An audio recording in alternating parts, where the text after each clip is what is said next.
Hey, sports fans, Larry Eder, RunBlogRun. It's your favorite program, Socialing the Distance. Today we have a real treat. We have Abdi Abdirahman. He is a 5-time U.S. Olympian. We've known Abdi since he was a wee tyke running in college. And he's always a good guy, always quotable. We've been able to watch him run marathons, and he took our breath away last year when he made his 5th Olympic team. And I thought it was your 4th, man. I'm so sorry because I'm writing down when I was tweeting it out, I'm going 4th. No, it's not 4th because I remember him and, but congratulations. And it's great to see you. How's your health? Everything good? Yeah, but, everything is going well. Just, I have a little problem last year, but other than that, I'm doing great. Just, starting my specific build up for for the Olympics. So, yeah, things are going well. Are we going to see you at the U.S. Olympic trials in the 10? Are you going to try to run that too, or what do you think? No, I'm not. I'm just going to focus on the marathon. So, Okay. I think my 10K days are behind me. Okay. I want to take you back to Atlanta last year because I really haven't got to talk to you since then, if that's okay.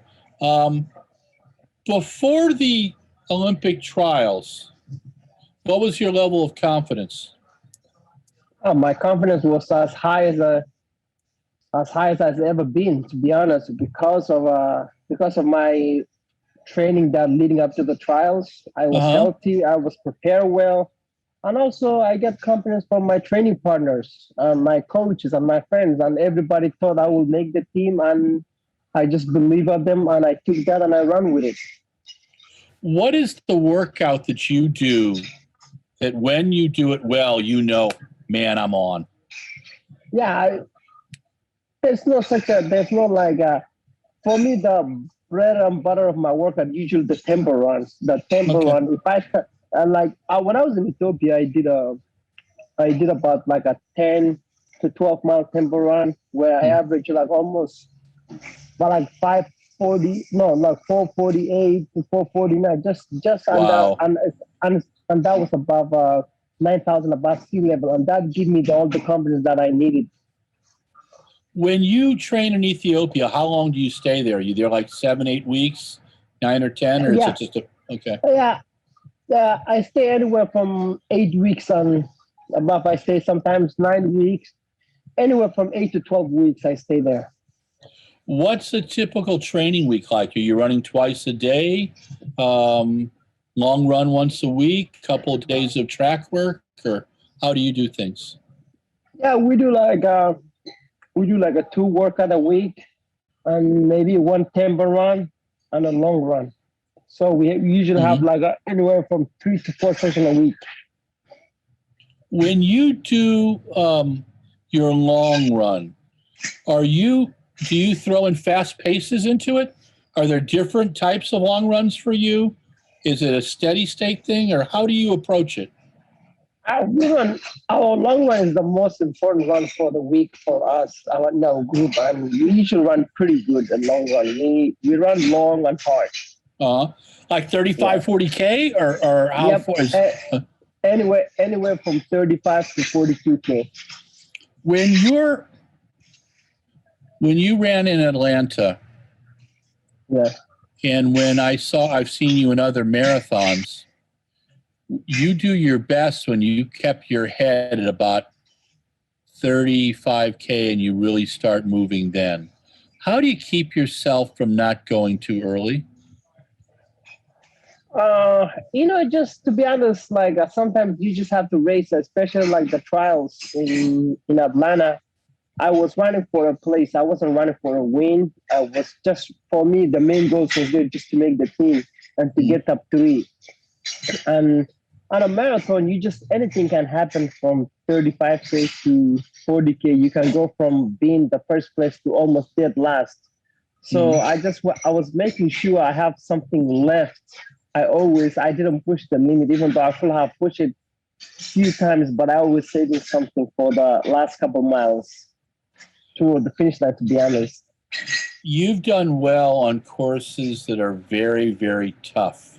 New York, Atlanta. What's the toughest marathon course you've run? The toughest marathon course for me, I have to say, I love New York. For me, the toughest course, I have to say, is the Boston for me. Just Boston is just tough course, and I Yeah, like it. Yeah, I yeah. just haven't hit at the park yet, but hopefully one of these days I will run well in Boston. Even though I did run well one time, but I wanna, hopefully I can go back there again and improve my place. Can you run a PB at your age in the marathon? Why not? I still believe I can run a PR, and I thought I was capable of PR in last year. Mm-hmm. Only unfortunately, I didn't go to a fast course, and I wasn't running for time. I was running for a place. So, but I believe I still have a PB on me. When you go to a championship race like the Olympics, it's about the place, correct? Or is it about a place and a time? For me, it's not about time. It's about the place, to be honest, because I knew if I get to top three, the time will take care of itself. That's the one thing. That's the mentality I came with. And the U.S. marathons we run U.S. It's not like time trial like a place we run like New York, like Boston, Chicago. It's not like a time trial.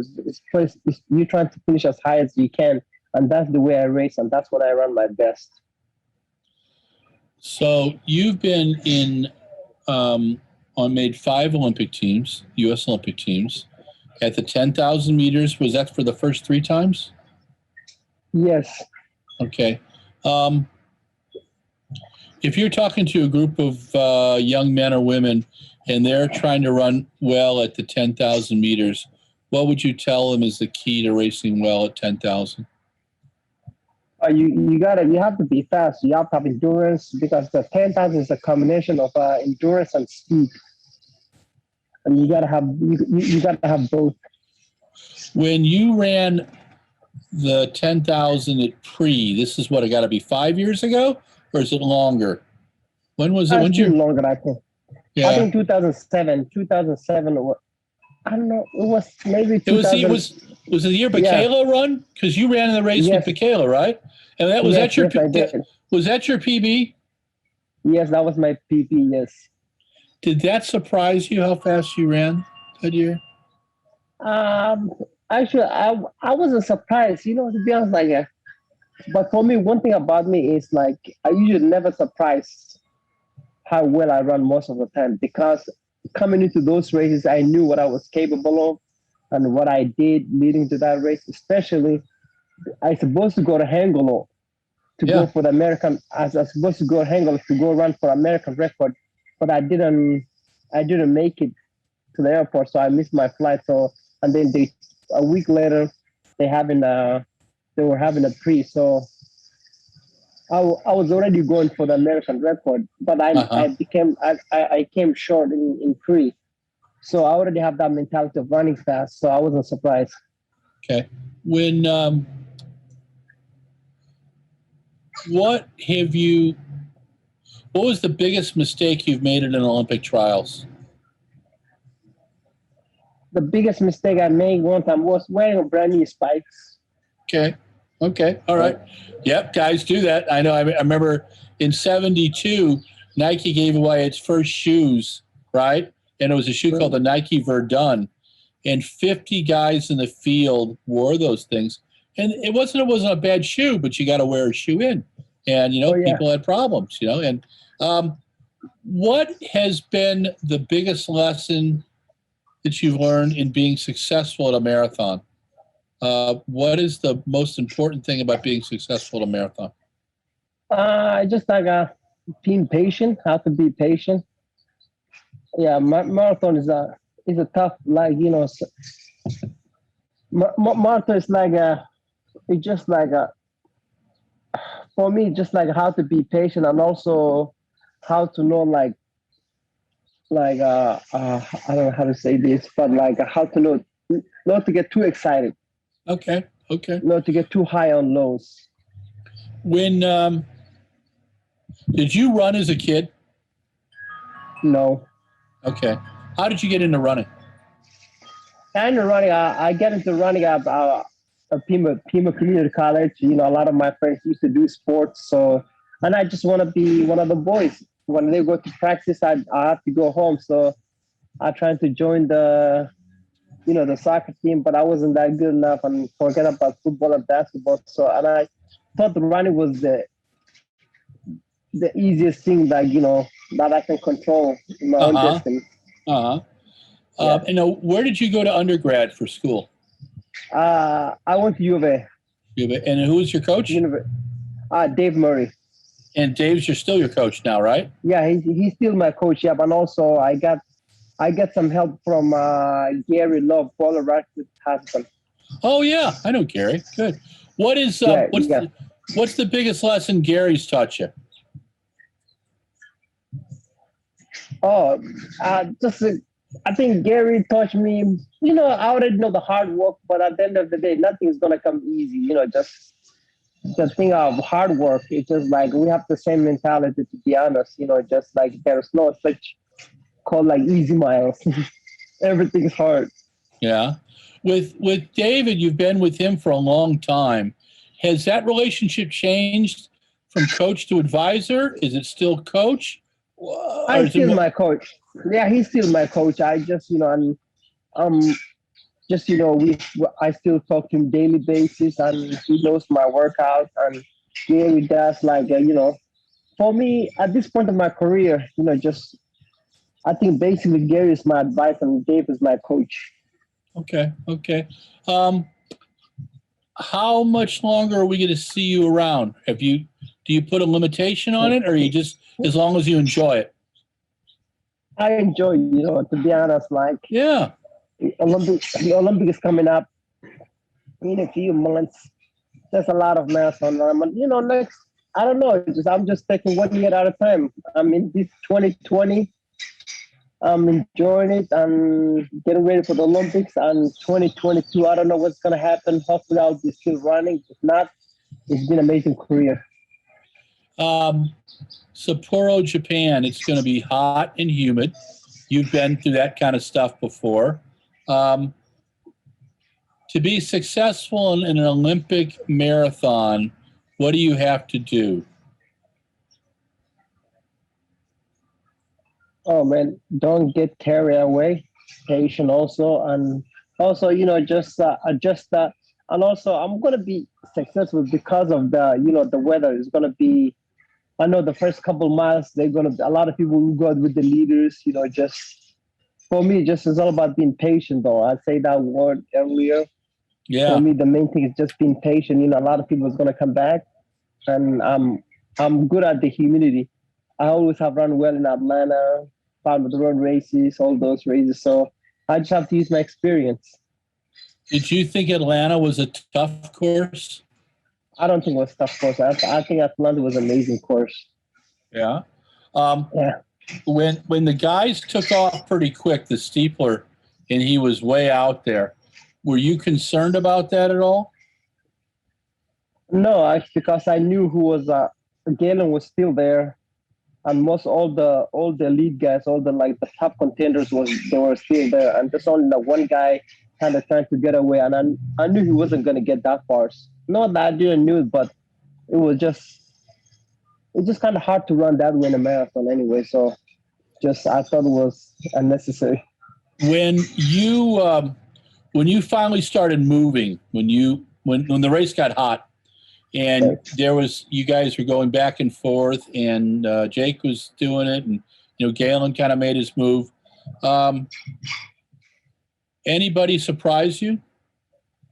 I think Jake rather surprised me because I wasn't to be honest, I wasn't expecting, but when he came and the way he came was just and also I was also I wasn't surprised with Leonard because Leonard has run 2:07 leading to the trials, so I knew he was one of the favorites. But for me, one thing was going for me was I was paying attention everybody's weakness and strength. I knew I was a hill runner. For me, the main thing I was more afraid of a Leonard career than Jake. Mm-hmm. Was there any point in the race where you felt overly taxed, where you felt you were working too hard? Not really. Okay. Maybe in the middle, maybe a little bit in the middle of the race, like about from 13 miles all the way. There's some point where I have a bad patch, but they didn't affect my race at all. And thank God, I felt really good toward the end of the race. Does Ray Flynn get nervous about your races beforehand? Me and Ray have a great relationship. So Ray always Ray knows me when I'm ready and when I'm not ready. So and at the trials, Yeah. I told him, and I always tell Ray, I say I'm gonna make the team, and he said, okay, go get Abdi, but he's believing me. So which is we have a great relationship. Yeah. Now, has he always been your agent? Yep, he's always been my agent, Ray. Yeah. Why did you sign with Ray? Ray, to be honest, Ray was just a family man, just honest, hardworking, and for me, I thought and he had a great relationship with Dina and he represented a lot of people that I knew. Yeah. And it wasn't a brainer. Yeah. Do you know about how many times he broke 4 minutes for the mile and all that kind of fun stuff?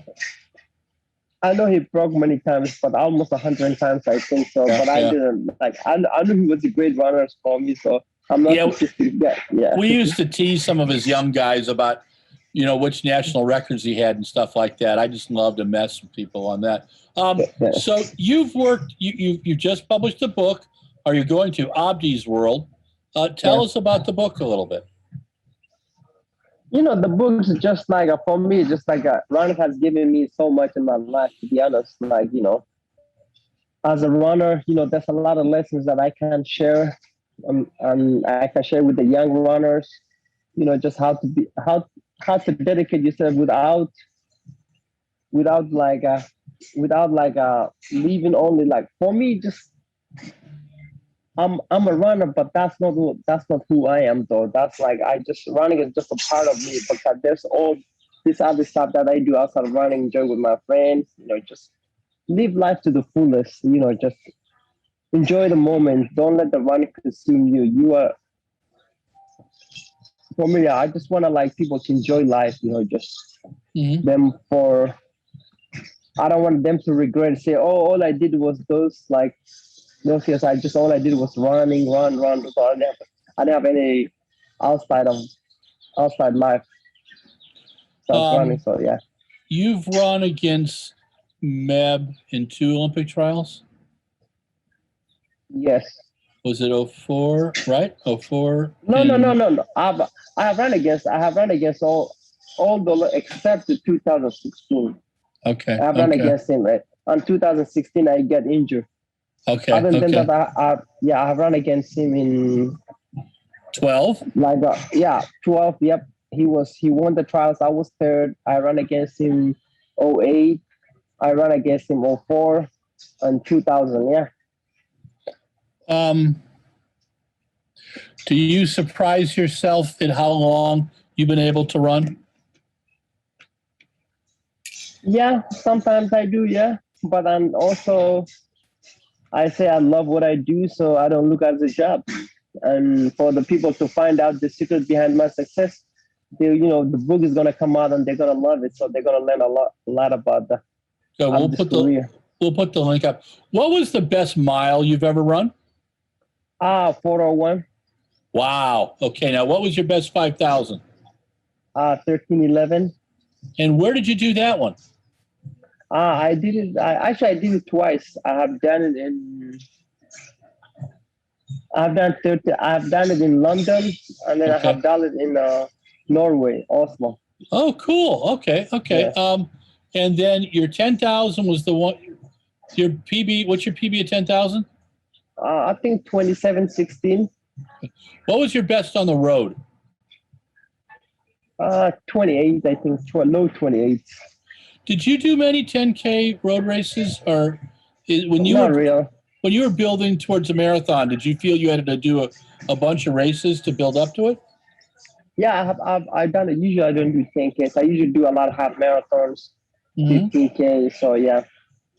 So literally within days after you made your 5th Olympic team, COVID really hit us hard. Talk to us about last year, how tough last year was for you. As a person, for me, it was a tough year, just because of I just made my first Olympic. No, I just made the Olympic team. I was so happy. I was excited. Just getting ready for to go to Tokyo. Everything was great, and then within like a 3 weeks later, the whole world shut down, which was unfortunate, and it was a sad day. Just and there's nothing you could do about it at that time, because to be honest, for me, I was kind of disappointed, like, because our life was put on hold at that time. Yeah. And it was a difficult time. But I look on the other side and I say, you know what? At that time, there's so many people were suffering and losing their loved ones. Just the pandemic was just getting out of control. The infection rate was going high. The death was going high. Like we already lost like 40 or 50,000 people within few months. And for me, as a runner, I just make sure I listen to the CDC, just make sure I take the advice. I wear my mask, I make sure I didn't go where a lot of people was, I just follow the CDC guidelines. And also, like, I know it was tough, but I look at it the other side and I say, you know what? Olympics being canceled, and that's not the worst thing that can even can happen. I say, the sport will take a back seat until the world get back to normal. So, and I was just praying for those people that have been affected by the COVID and the ones who lost their family. So, for me, I thought I was in a good place. Now, have you gotten your vaccine yet? I did get my vaccine shot. Yeah, I'm gonna get the other one maybe in the 18th of May. Okay, all right, good for you. Good for you. Now, are you in Phoenix, or are you in a small town outside of Phoenix? No, I'm in Phoenix actually. What do you like about living down there? Actually, I don't live in Phoenix. I live in Tucson. Oh, you do? We also train in Flagstaff. Yeah. I'm just here. I'm coming to. I'm on my way to Flagstaff, but I was in Tucson for the weekend. I was in Phoenix. I was in Tucson for the weekend doing some stuff. So, but I'm on my way to Flagstaff now. So I just stopped here to do the interview and stuff. So. Okay. Well, thank you. Talk to me about the New York City Marathon. You've run it several times. You've had some great experiences there. What do you like about that race? I love not only the New York City Marathon, but I just love the city of New York. New York is a great city. It's a melting pot for the American, and also like the organization, New York Roadrunners, and also BA. All the roadrun people organizers are great people. Yeah. And the reason New York is one of my favorites because I just love it's a pure competition race. It's not where you go to run a time trial. You just go there to see how high you can finish and compete. That's what I love about it. Will with all the marathons that are going to happen in the fall, will you look to a marathon after the Olympics, or will it be just way too close? I will definitely look up to. I'll be looking one for after the Olympics. I would love to. I don't know. It can be either Boston or New York. I will probably do one of those. So yeah. What the pandemic has been scary for a lot of people. They've lost loved ones. Has there been any benefits for you from the pandemic?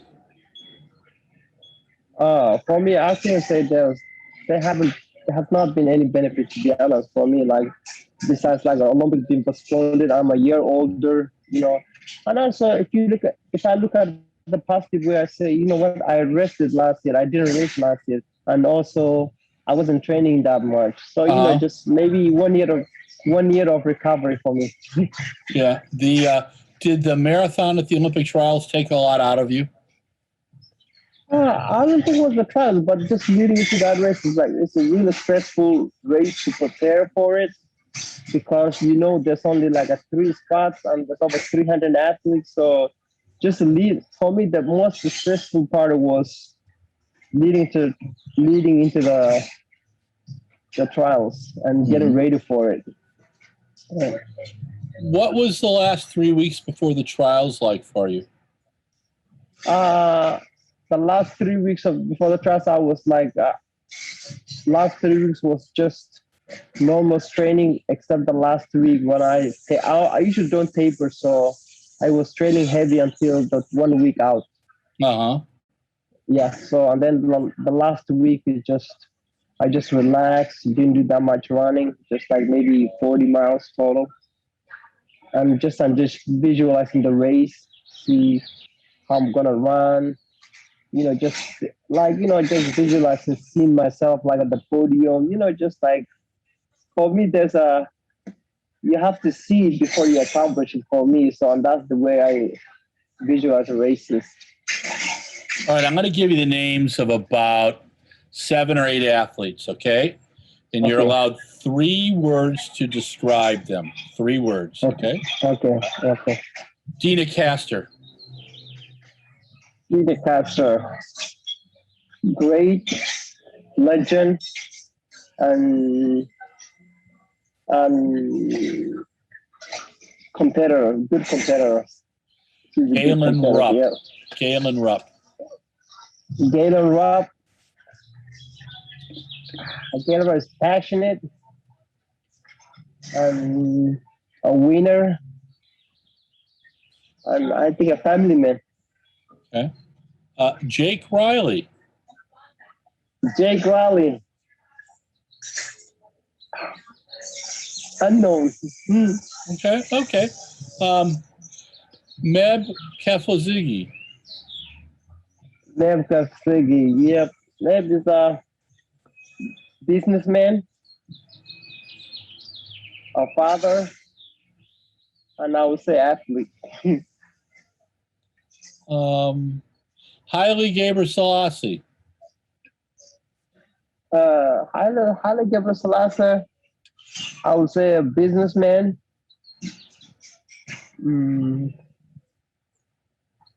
Smiles a lot. Loves everybody. Okay. If you weren't a marathoner or a distance runner, what track event would you do? Me? Yeah. But I always thought I was a 1,500-meter runner. Okay, if you weren't a runner, what track event would you do? Like, are you pole vault, shot put, discus, javelin, long jump? What field event do you admire? High jump. Cool. Okay. Did you ever run a mile relay? 4x4, yes, I did. Really? When was it? High school, college? I did in college, FEMA Community College. Wow. Would you ever do one again? Not to embarrass myself. Did it hurt more than running a distance race? Oh, yeah. Okay. That's what I wanted to find out. When you're in a close marathon and it's going to come down to the last 300 or 400 meters, what do you tell yourself? You got this. You just have to believe it. I just told them I'm stronger than the other person. That's what I said. The marathon is all about the mental game. Yeah. At that time, I know we both tired, so you just let the strong man survive and make sure you tell yourself you're the strongest, and that's what gets me to the trials. What did you think about that finish in Atlanta? I thought it was an amazing finish. I was more afraid of Atlanta's career. I should have been second on that race, but I will take third too. So. What was the first feeling you had when you finished the Olympic trials for the 5th time? Oh man, it was just like a sense of accomplishment, something that I worked for. So it was a dream come true for me. Even though it was my 5th Olympics, I feel like it was my first Olympics, to be honest. what is something that most of the media does not know about you?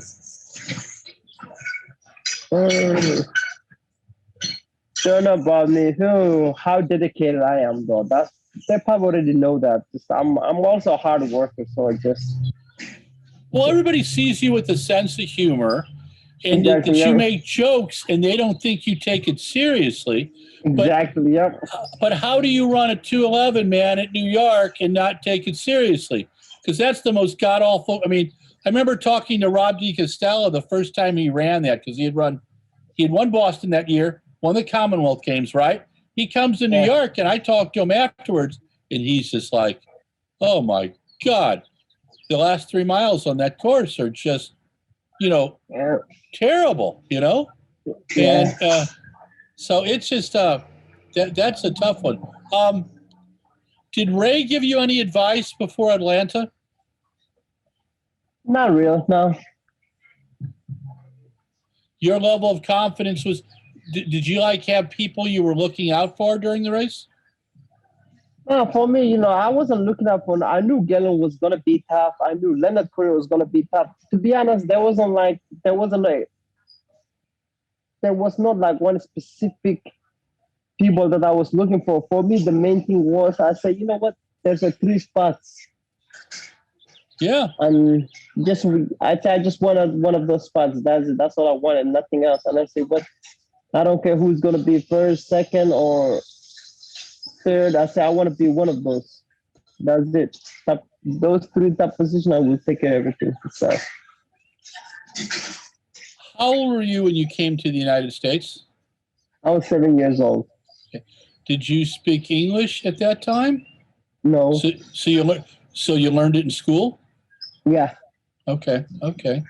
Now, do you still speak Somali with your family? Oh yeah, all the time. Now, do you have family still in Somalia, or is everybody over here?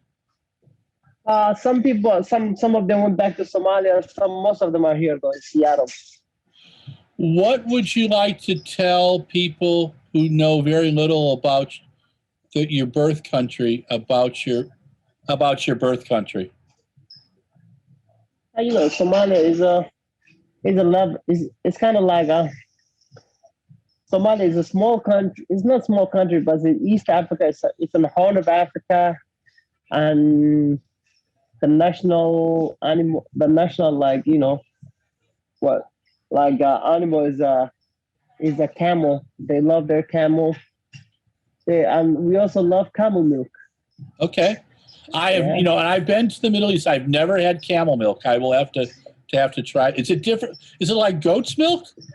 It's not like camel milk. Is just it's a milk that you don't have to boil at all. You can just drink it straight out from the camel when they milk it. Wow. Yeah, and it's good, and it's high of a lot of good nutrient stuff. It's expensive. They sell it in Europe now, so it's expensive actually. Wow. You're one of the few people to make 5 Olympic teams. Most people dream about making 1 Olympic team. What makes you so special, Abdi? But what makes me special is when for me, I don't think I'm better than anybody when I make my first Olympic team, and I always want to succeed, because some people, when they make their first Olympic team, they think they are they think they made it. For me, just yesterday was yesterday. No one cares what you did yesterday. It's all about what are you gonna do? The past is the past. That's the way I look at it. Yeah. For me, yeah. Do you enjoy your running as much as you did when you first started? Oh yeah.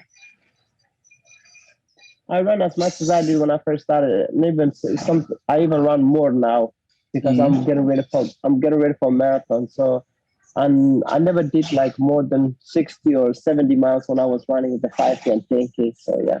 Yeah. Yeah. Do you spend a lot of time stretching and doing core work? Yeah, not a lot of time, but 3 times a week. Okay. Do you get massage treatments? I get massage treatment like twice a month. Okay. Acupuncture? No, Okay. Okay. I don't like Um, needles. That's why. yeah, I don't either. That stuff, Yeah, I've got friends who do it and they swear by it. yeah. It's kind of scares me a little bit. Yeah. What's your favorite sport to watch outside of track and field and running? I like football, American football. Okay. You have a favorite team? Oh yeah, Steelers Nation. Okay. Okay. All right. Um, do you watch basketball? Are you a basketball fan or not? I love basketball too. Yeah, but I'm more college basketball than professional. So What's your college basketball team? Which one do you like? Arizona Okay. Wildcats. Well, you're loyal. That's good. I like that. I can respect Yeah. that one. Do you have a favorite quote? Do you have something that inspires you? A quote that inspires you? A book that inspires you? That you'd like to tell people about? For me, yeah, something that inspires me is running brave. Dylan Mills. Cool. Oh, nice. Have you got to meet him? I got to meet Billy a couple of times. Yes. Kind of cool. Yeah, he's a real nice guy. Yeah. That's awesome. Is there an athlete that you've wanted to meet that you've not met yet? Man, athlete that I would love to meet would be Kyrie Irving Oh, from the New cool. York Knicks. I Oh, like nice. Kyrie. Yeah. All right. Yeah, I would like to meet him one day. If it's possible, just I see him just like a genuine guy and hardworking. So I just like his style. And That's just cool. the That's way he carries awesome. himself. Yeah. Is there a musician that you admire? Bono from YouTube. Cool. Cool. You have a favorite album?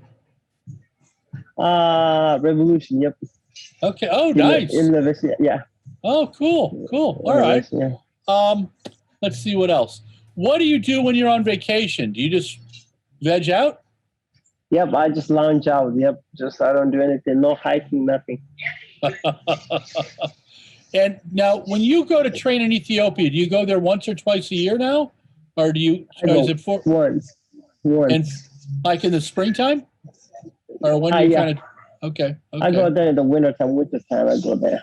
Okay. Okay. Yeah. You've survived 40 minutes with me, Abdi. You've done really, really well. So thank you, my friend. And thank you, man. Best wishes in Sapporo. I'll be thinking about you, and we'll be writing about you, and we'll be covering you. So run well. We'll get some stuff up about the book too. Okay. All right. Thank you. Thank you. And just thanks again. You inspire many of us. I was so cool to watch you make your fifth team, but I got to tell you, every time you do well in New York, I crack up because I watch the list of the people that everybody's putting up on who's going to do well. And they say, oh, the last time it was, I said something about you, and somebody said to me, oh, no, he's too old. He's having too much fun. And to me, when I see you smiling and stuff, I know that you're in good shape. Yeah, I don't think you show up for things if you're not ready to go. You know? No. Yeah. That seems to be your secret. Abdi, thank you again. All right. Thank you. Have a great day. Okay. You too. This is Larry Eder with RunBlogRun, Socialing the Distance. We had Abdi Abdirahman. He's a 5-time Olympian, and he's just done a book called Abdi's World. We're going to post it up on RunBlogRun, and we'll be watching Abdi in Sapporo, Japan, shortly. Thanks, Abdi. Hey, sports fans, Larry Eder, RunBlogRun. This is the epilogue of your favorite program, Socialing the Distance. And today we featured Abdi Abdirahman. Abdi is a 5-time Olympian. Yeah. Olympic team in 2000, 2004, 2008, 2012, injured in 16, made it again in 2020. That's 5 out of 6. He's raced against everybody pretty much in the modern era. And with a 5K PB of 13:11, a 10K, I think it was 27:17, and he's also pretty darn proficient over the marathon. The funny thing is that he's one of these guys that people love to discount. And because Abdi actually has fun. He has fun when he trains. He has fun when he's hanging out with his friends.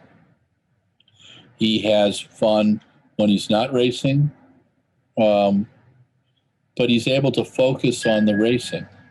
And I think that's a gift. And I think that's his gift.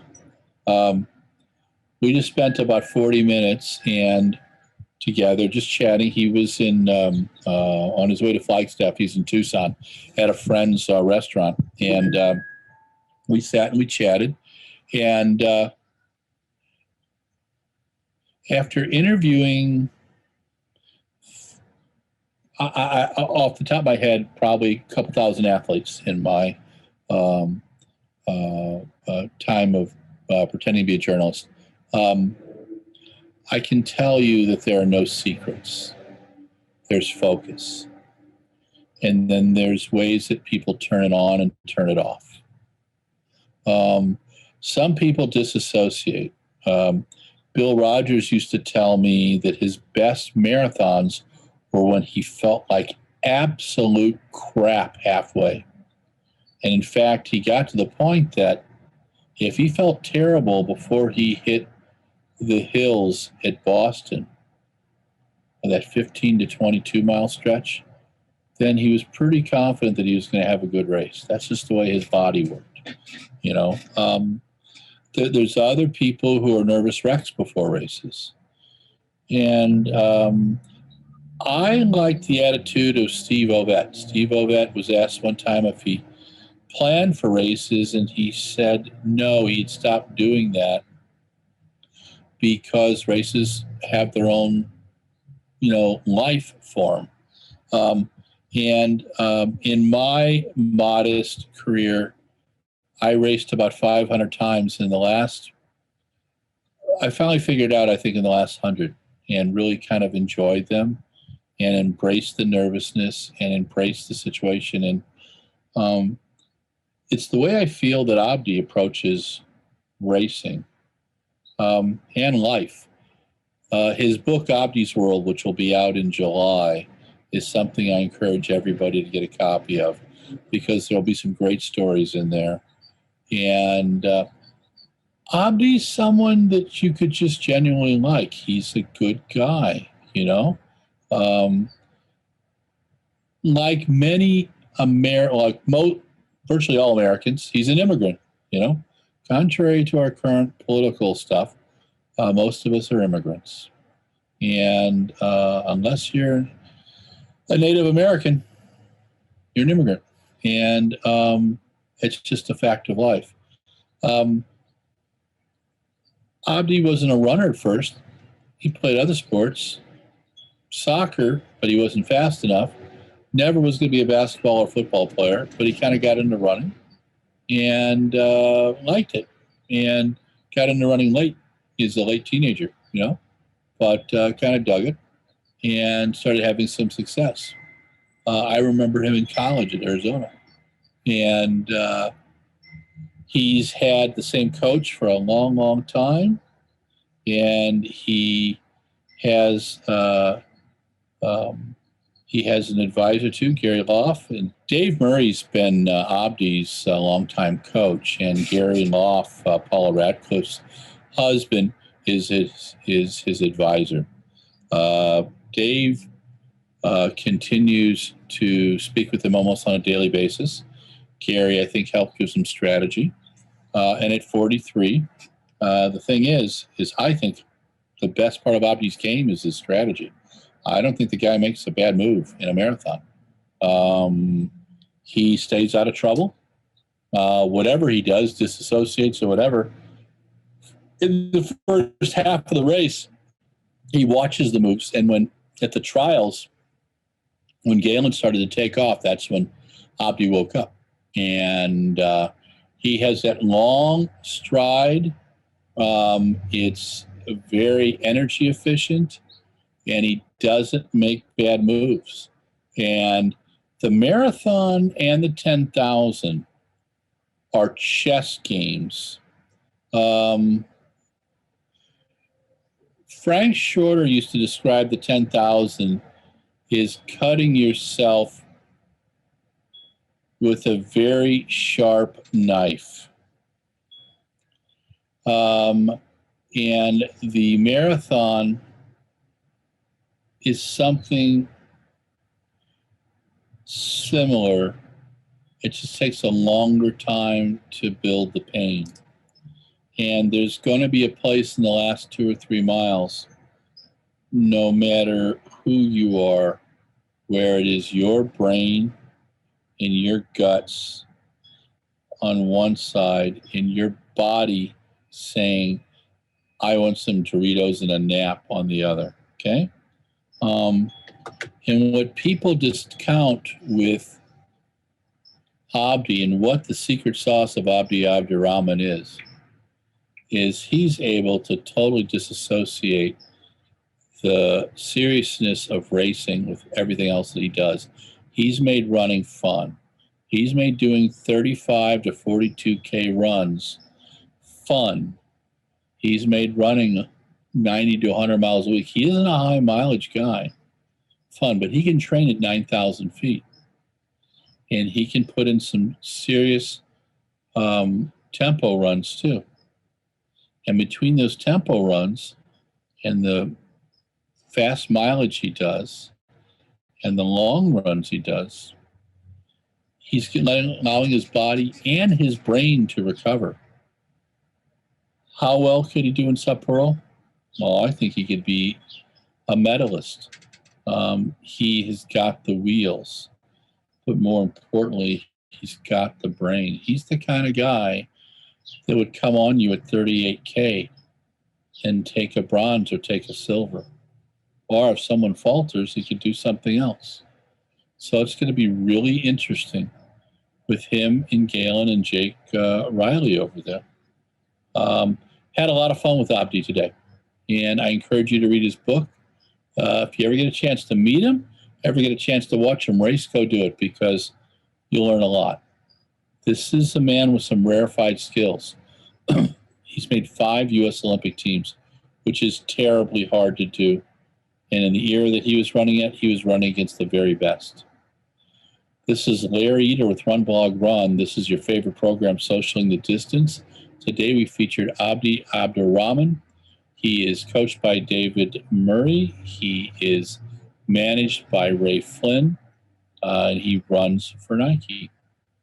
This is Larry Eder. If you like RunBlogRun, like us at Facebook, Instagram, and Twitter. And if you love us, subscribe on the YouTube. And yes, that was a thing called the telephone. Talk to you soon. Stay safe. Take care.